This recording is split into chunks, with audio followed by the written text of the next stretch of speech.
Hello मुलांनो, आज मी वाचणार आहे ही इंग्लिशची कविता जे की आहे keep a poem in your pocket.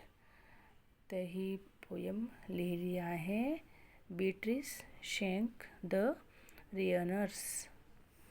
तर मी आधी तुम्हाला वाचते आणि मग तुम्हाला समजवते.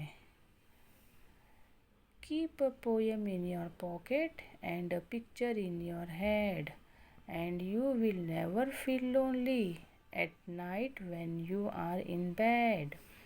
The little poem will sing to you, and the little picture bring to you a dozen dreams to dance to you at night when you are in bed.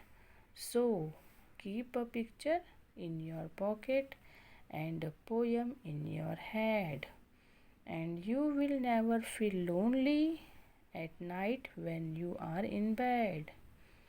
तर मुलांनो, आता मी तुम्हाला एक एक लाईन समजवते. Keep a poem in your pocket.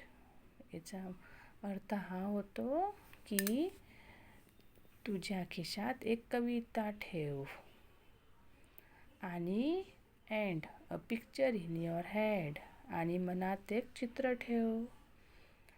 And you will never feel lonely, मग तुला कधीच एकटेपणा वाटणार नाही.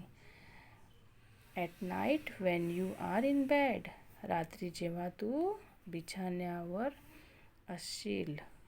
The little poem will sing to you, ती छोटी कविता तुला गाणं म्हणेल. आणि and the little picture bring to you, आणि ते छोटं चित्र तुला देईल.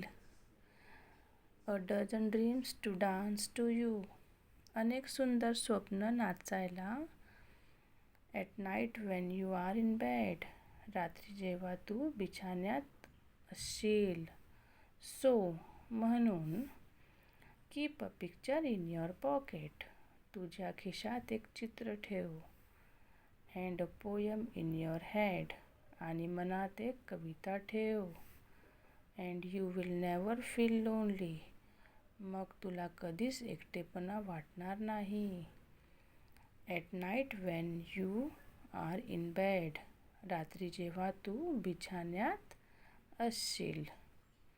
तर मुलांनो, जर तुम्हाला ही कविता समजली तर ह्या कविताला लाईक करा. Bye bye.